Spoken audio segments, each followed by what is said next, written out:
तिळगुळ घ्या, गोड गोड बोला. आज आहे संक्रांत आणि माझ्याकडून तुम्हा सर्वांना संक्रांतीच्या हार्दिक शुभेच्छा. मी शेफ मानसी तुम्हा सर्वांचं पुन्हा एकदा स्वागत करते आणि आज आपण बघणार आहोत तिळगुळाची करंजी. चला सुरुवात करूया. सुरुवातीला आपण सगळ्यात अगोदर करंजीसाठी घेणार आहोत मैदा. इथे मैदा मी 1.5 वाटी घेतलाय, तो आपण यामध्ये घालूया. त्यानंतर इथे मी अर्धी छोटी वाटी रवा घेतलाय, तो पण आपण यामध्ये घालणार आहोत. आणि अगदी थोडंसं मीठ घालायचं आहे यामध्ये. त्यानंतर इथे मी मोहनसाठी तेल काढून घेतलंय, ते आपण गरम करून घेऊया थोडंसं. तेल आता आपलं छान गरम झालंय, आता ते आपण यामध्ये घालूया. तेल किंवा तूप काहीही घातलं तरी चालेल. आता एकदा आपण छान मिक्स करून घेऊया. आता तेल यामध्ये छान मिक्स करून झालंय, आता आपण याला पाणी घालून मळून घेऊया.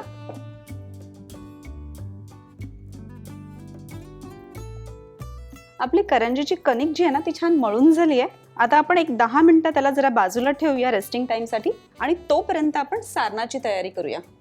सारणासाठी मी इथे ऑलरेडी कढई घेतली आहे. गॅस ऑन करूया. आणि इथे माझ्याकडे 1 वाटी तीळ घेतले आहेत मी, ते आपण यामध्ये घालणार आहोत आणि छान भाजून घ्यायचे आहेत. आपल्याला यामध्ये काहीही तेल किंवा तूप वगैरे घालायचं नाहीये, फक्त ड्राय रोस्ट करायचं आहे. आपल्याला तीळ छान सोनेरी रंगावर भाजून घ्यायचे आहेत. बरेच जण ना यामध्ये दाण्याचा कूट सुद्धा घालतात, खोबऱ्याचा किस सुद्धा घालतात. मी मात्र यामध्ये फक्त तीळ आणि गूळ आणि थोडी वेलची पावडर घालणार आहे. आता या तिळाच्या सारणापासून ना तिळाची पोळी सुद्धा बनवता येते, मोदक सुद्धा बनवता येतात आणि असे बरेचसे पदार्थ आहेत जे लोक बनवतात सुद्धा आणि आवडीने खातात सुद्धा, जसं आज आपण करंजी बघणार आहोत. तीळ आता छान भाजून झालंय. गॅस आपण बंद करून घेऊया आणि तीळ एका प्लेटमध्ये थंड करायला काढून घेऊया.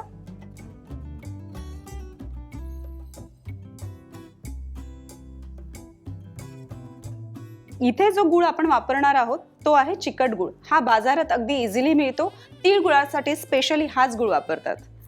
बऱ्याचदा काय असतं, गुळाचा रंग काळा असतो किंवा अगदीच पांढरा असतो, त्याच्यामुळे आपले ज्या तिळगुळाचे लाडू किंवा वड्या असतात ना त्या काळ्या किंवा अगदी फिक्या रंगाच्या दिसतात. त्याच्यामुळे गुळ घेताना जरा व्यवस्थित बघून घ्यावा, चिकट आणि या रंगाचा, म्हणजे आपले लाडू किंवा वडी छान बनते. आता इथे आपले तीळ छान थंड झालेत.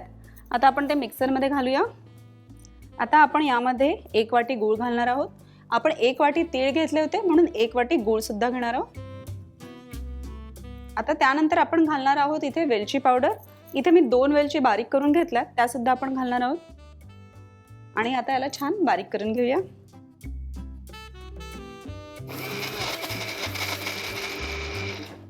एकदा आपण बघून घेऊया. वा, छान बारीक झालाय. आता आपण ह्याला प्लेटमध्ये परत एकदा काढून घेऊया. इथे आपलं तिळगुळाचं सारण तर रेडी आहे, पण एकदा हाताने याला छान आपण चोळून घेऊया, जेणेकरून सगळं एकत्र एकजीव होईल. आता इथे हे छान एकजीव झालंय. आता आपण करंजीच्या पारीची तयारी करून घेऊया. तोपर्यंत मी हात धुवून आलेच. आता आपण ही लाटून घेऊया.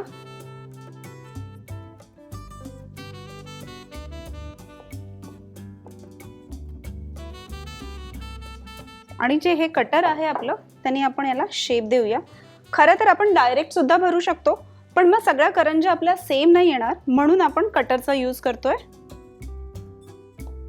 थोडंसं पाणी लावून घेऊया साईडला परत.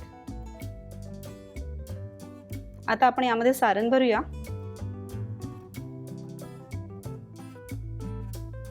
आता याला आपण हाताने फोल्ड करून घेऊया. बरेच जण करंजीचा साचा सुद्धा वापरतात आणि बरेच जण काट्या चमच्याचा सुद्धा यूज करतात. मी मात्र असंच हाताने फोल्ड करते. इथे आपण ही तेलात सोडूया.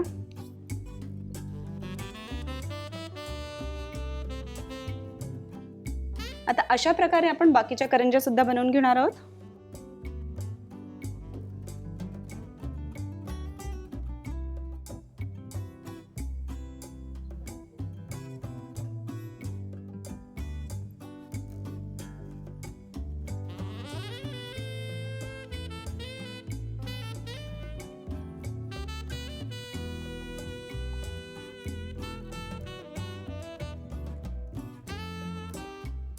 आणि अशा पद्धतीने आपली शेवटची करंजी सुद्धा ठेवून झाली आहे.